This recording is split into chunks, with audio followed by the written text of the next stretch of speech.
Ser ou não ser? Pergunta o príncipe no 9º item que eu destaco. Qual é o sentido de ser ou não ser?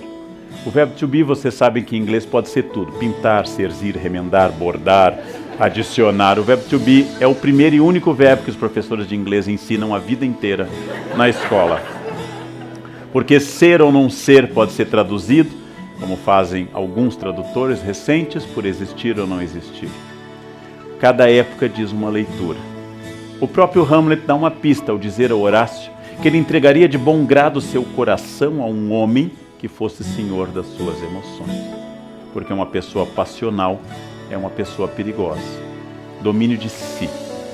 A pessoa que tem domínio de si, pensa o príncipe, é a pessoa que jamais se ofenderá. Como eu já disse em sala de aula várias vezes, eu só posso me ofender se eu não me conhecer. Alguém me insulta dizendo algo sobre uma questão pessoal. Só há duas hipóteses. A pessoa está dizendo a verdade ou ela está mentindo. Dizem que minha mãe é de moral duvidosa, insulto básico. Eu reflito sobre a biografia da minha mãe e não constato na biografia dela nenhuma indicação de que ela tenha tido moral duvidosa. Pelo contrário, sua aparência nas fotos, nunca sorrindo, é de alguém que foi fiel a vida inteira a um único marido. Jamais aquele sorriso largo de uma pessoa que viveu abertamente no mundo. Ora, com isso o que eu estou constatando? Dizem que minha mãe é isso. Ela não é, logo eu não posso ficar ofendido. E se ela fosse, também não poderia ficar ofendido. Alguém no trânsito me grita algo sobre uma opção sexual possível que o motorista que eu fechei interpreta que eu tenha. Duas hipóteses, de fato eu tenho e não me ofendo. Ou de fato eu não tenho e não me ofendo. É como alguém me gritar careca e eu digo, bom, você vê, né? É sinal de que você é dotado da visão. Ou seja, o estoicismo de Hamlet é o estoicismo de quem se conhece. Quem pode ofendê-lo? Quando Polônio lhe pergunta o que o senhor está lendo, ele diz, palavras, palavras, palavras. E o Polônio vai começar a perceber que, debochando dele, Hamlet não perdeu a razão, mas está num outro tipo de sabedoria. Um homem que domina a si é um homem a quem Hamlet entregaria seu coração. A consciência moderna nos leva ao grande mal da modernidade que ninguém resolveu e Hamlet apenas destapou essa pequena caixa de Pandora, a solidão estrutural da consciência moderna. Somos seres solitários.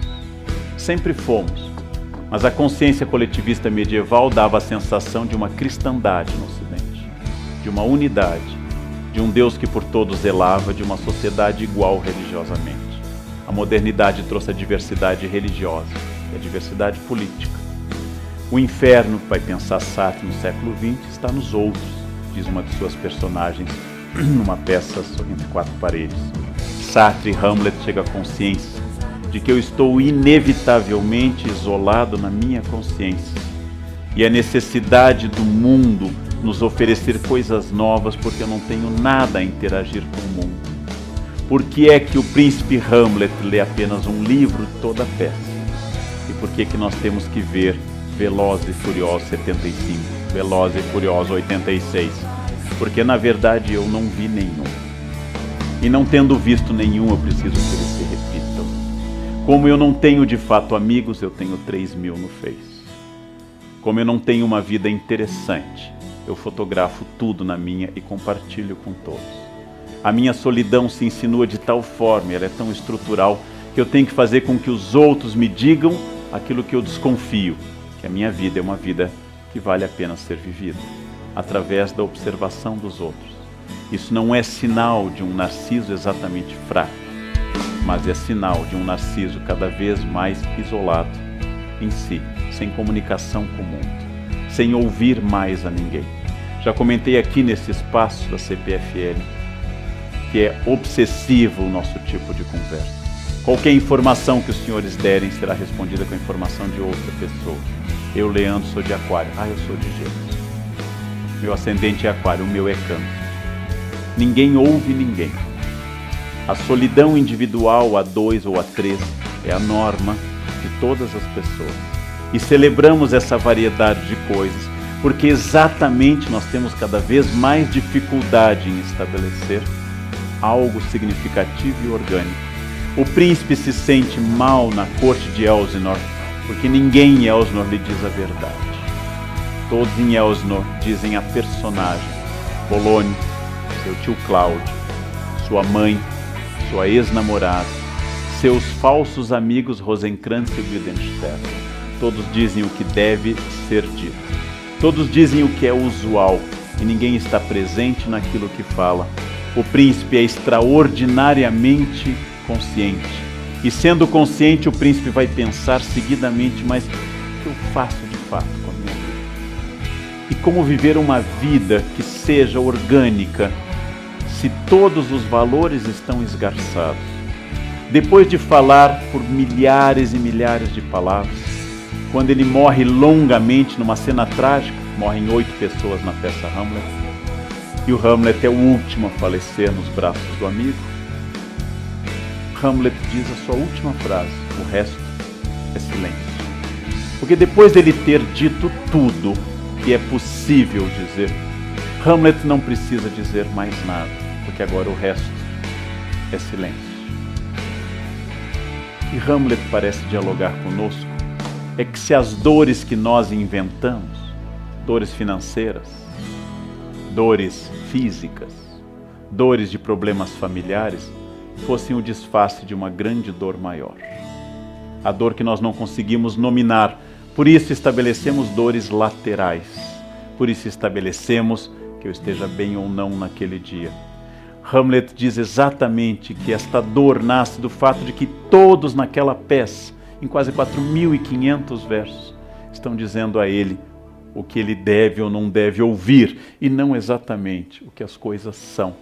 Hamlet objetivamente está olhando para o mundo e dizendo: quando é que haverá alguém que vai me dizer o que as coisas são?